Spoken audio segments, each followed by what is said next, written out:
ન્યૂઝમાં આપનું હાર્દિક સ્વાગત કરું છું। દેશ દુનિયા અને રાજ્યના તમામ સમાચારો પર કરી લઈએ એક નજર।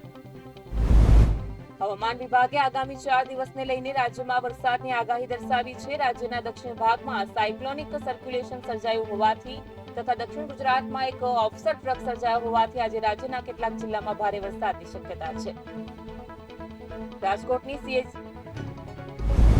રાજકોટની સીજીએસટી કચેરીમાં ઇન્સ્પેક્ટર તરીકે ફરજ બજાવતા ધનખેડેને સીબીઆઈએ લાંચના કેસમાં અટકાયત કરી છે। સીબીઆઈની આ કામગીરી થ્રિલર ફિલ્મોને પણ આંટી ટેવી છે।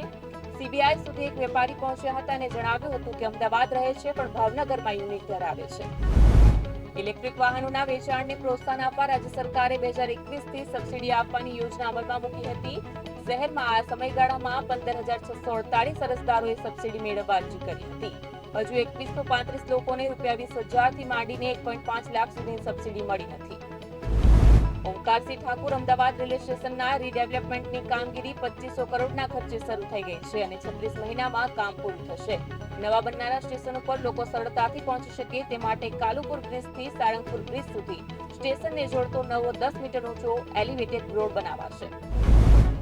એસપી રિંગ રોડ ઉપર રાજપટ કટ પાસે દારૂ ભરેલી ફોર્ચ્યુનર અને થાર વચ્ચે થયેલા અકસ્માતમાં 3 લોકોના મોત નીપજ્યા હતા। આ અકસ્માતની ઘટનામાં દારૂ ભરેલી ફોર્ચ્યુનરનો પીછો પોલીસનું વાહન કરી રહી હોવાનું પોલીસની પ્રાથમિક તપાસમાં ખુલ્યું છે। અમદાવાદથી ઇન્ડિગોની પુણે જતી ફ્લાઇટના એન્જિનમાં ટેકનિકલ ખામી સર્જાતા રનવે ઉપરથી પરત લાવવામાં આવી છે, જેના કારણે ફ્લાઇટમાં સવાર 130 પેસેન્જર રજડી પડ્યા હતા। ફ્લાઇટ ટેક્સિંગ કરીને રનવે ઉપર ટેક ઓફ કરવાની તૈયારીમાં હતી અને અચાનક જ પાયલોટે એન્જિનમાં યાંત્રિક ખામી હોવાનો રિપોર્ટ કર્યો હતો। પીએમ નરેન્દ્ર મોદીએ રાજ્યસભામાં કહ્યું હતું કે મણિપુરમાં હિંસા સતત ઘટી રહી છે અને રાજ્યમાં સંપૂર્ણપણે શાંતિ સ્થાપિત કરવાનો પ્રયાસ કરવામાં આવી રહ્યો છે। કેન્દ્ર અને રાજ્ય સરકાર મણિપુરમાં શાંતિ માટે તમામ પક્ષો સાથે વાતચીત કરી રહી છે। એક બાજુ દેશમાં ચોમાસાનો વરસાદ વરસી રહ્યો છે અને બીજી બાજુ ઉનાળામાં પણ ઠંડકની અનુભૂતિ કરાવતી કાશ્મીર ખીણ અત્યારે તપી રહી છે।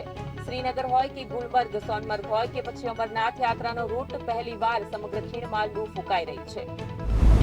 દેશના શિપયાર્ડ મઝગાઉ ડોક શિપ બિલ્ડર્સે ફ્રાન્સીસી ટેકનિકમાં મહારત હાંસલ કરતા 3 સ્કોર્પિન શ્રેણીની સબમરીન બનાવવાનો પ્રસ્તાવ સરકારને મોકલ્યો છે। આ શ્રેણીની 6 સબમરીન ફ્રાન્સના નવાલ ગ્રુપ દ્વારા ટેકનોલોજીથી ટ્રાન્સફરથી બનાવવામાં આવેલી છે। નવી સબમરીનથી ભારત ચીનને પડકારી શકશે। T20 વર્લ્ડ ચેમ્પિયન ટીમ ઇન્ડિયાનું સન્માન મુંબઈના વાનખેડે સ્ટેડિયમમાં સમાપ્ત થઈ ગયું છે। રાત્રે 9 વાગ્યે રાષ્ટ્રગીત સાથે સન્માનની શરૂઆત થઈ। કેપ્ટન રોહિત શર્માએ ટ્રોફી દેશને સમર્પી। આ દિવસોમાં સલમાન ખાનની ફિલ્મ સિકંદરનું શૂટિંગ ચાલી રહ્યું છે। હવે આ ફિલ્મમાં બાહુબલી ફ્રેન્ચાઇઝીના કટપ્પાએ પણ એન્ટ્રી કરી છે। બાહુબલીના સત્યરાજ વિલનની ભૂમિકામાં જોવા વધુ અપડેટ માટે જોતા રહો કનેક્ટ ગુજરાત। મને રજા આપશો। નમસ્કાર।